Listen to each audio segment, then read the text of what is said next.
The screen flickers. A notification pops up, a shaky breath. We zoom in, Luna, eyes fixed on her phone, her fingers hesitating over the keyboard. The world sees a confident girl, but behind the scenes, the messages tell a different story. Welcome to her reality, where words cut deeper than a blade and the battle is fought in silence. The world can be cold and cruel. Luna was the kind of girl whose kindness was effortless. She shared her lunch with anyone who forgot theirs. She wore her worn-out school uniform with pride because her parents washed and ironed it with love, even though they couldn't afford new clothes. She excelled in her schoolwork, laughed freely, and treated everyone with respect. But what she thought was simple goodness became a weapon in the eyes of others. At first, the teasing was verbal, remarks about her patched shoes, her plain hairstyles, her eagerness to answer questions in class. But then came the pictures. Classmates snapped photos of her lunchboxes, neatly packed but humble, and posted them online with cruel captions. They took videos of her walking alone, photoshopped images to humiliate her, and spread lies about her intentions. Screenshots, fake profiles, group chats she wasn't part of, her name was everywhere, twisted into something ugly. No matter how hard she tried, nothing stopped the onslaught. Teachers shrugged it off, some admitting they didn't know how to help because cyberbullying is new, and they didn't understand the technology. Maybe if you weren't trying so hard to stand out, they'd leave you alone, others hinted. Her parents, overwhelmed and ashamed, believed the edited videos, thinking their daughter might actually be the problem. Day after day, her world felt smaller, colder. The tears, the isolation, the judgment, it pushed her into a dark corner. She felt like she was suffocating, trapped in a battle she didn't sign up for. One night, unable to take it anymore, Luna tried to end her life. She didn't see a way out. But fate had a different plan. She survived. And shortly after, while wandering aimlessly, she met a woman sitting quietly at a small park bench. The woman noticed the emptiness in Luna's eyes and offered her a simple gesture, a bottle of water and a kind smile. That Samaritan woman, named Miriam, shared her story, a story painfully similar. Years ago, Miriam too had been mocked, photos of her mistakes blasted online, her name dragged through mud. She told Luna how she once believed the world's lies about her, how she nearly gave up entirely. But she learned something no one else ever taught her. You are not who they say you are. You are not their captions. You are not their likes, shares, or cruel comments. You are more. Miriam taught Luna how to rebuild, piece by piece, how to disconnect from the noise, how to find her own voice again. She showed her how to survive the storm, not by fighting everyone, but by protecting her peace, choosing herself, and recognizing that people who are hurt themselves often hurt others. Always remember that life can change in an instant. You can face the worst days of your life, feeling like everything is falling apart. But a few weeks later everything can turn around and you can experience the best days you ever known. The pain you feel today is temporary. It is not your final chapter. The only way to reach the light is to keep moving through the darkness. Don't give up when it's hard, push through, fight back and refuse to stay down. Every struggle, every tear, and every challenge is shaping you for something greater. Life is unpredictable and that's where its beauty lies. Your breakthrough is closer than you think, but you will never see it if you stop now.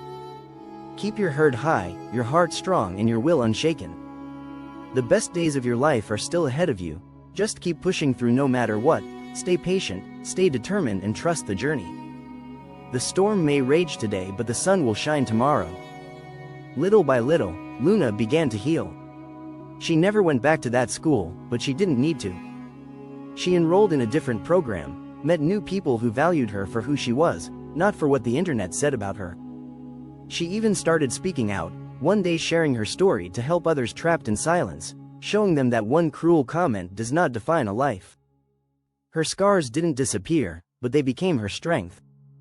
As Luna slowly found her strength again, she also learned something she wished she had known earlier: she wasn't powerless. In the years since she left school, things had started to change. Laws and protections had been put in place to fight back against cyberbullying.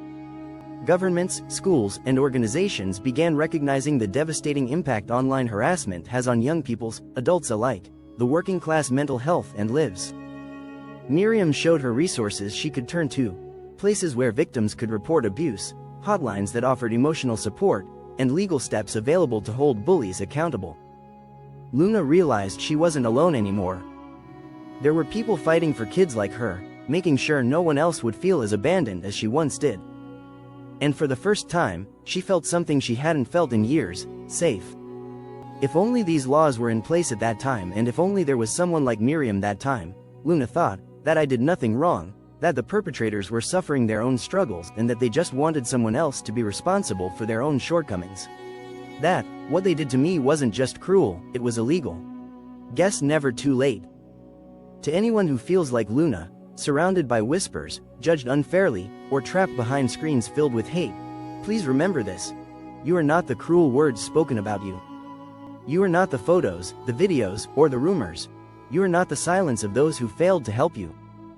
Your worth cannot be measured by comments, likes, or anyone's attempt to dim your light. There will always be people who misunderstand kindness, who envy excellence, who project their own pain onto others. But their darkness doesn't define you. Sometimes, the world is too loud, and it feels like no one cares. But somewhere out there, there are people, like Miriam, who have walked through the same fires and came out stronger, ready to reach out a hand when you need it most. Your story isn't over. There is healing, there is hope. And you are more powerful than you think. Please don't suffer in silence. Speak out, reach out, and give yourself permission to heal. Today, there are even laws against cyberbullying in the world. You have every right to be here, every right to your privacy, every right to your dignity. Never allow anyone to dictate to you how to live your life. Never suffer in silence. In a world that is often feels fragmented and divided, standing up for others is more important than ever. It is more than just defending someone in a moment of need. It's about creating a culture of empathy, respect, and solidarity. Whether it's in the face of bullying, discrimination, or any form of injustice. Standing up for others can have a profound impact on both the individual and the community. When we stand up for someone, we telling them that they matter. We showing them that they are not alone and that their voices deserves to be heard. This act of support can be transformative, boosting their confidence, enforcing their sense of belonging. It can also inspire others to do the same, creating a ripple effect that spreads kindness and courage. Please feel free to comment, like, share, and subscribe. It will be appreciated. When they have nothing against you, they make things up. However, it's important to remember, you cannot control what others say about you or how they perceive you. Instead, focus being the best version of yourself.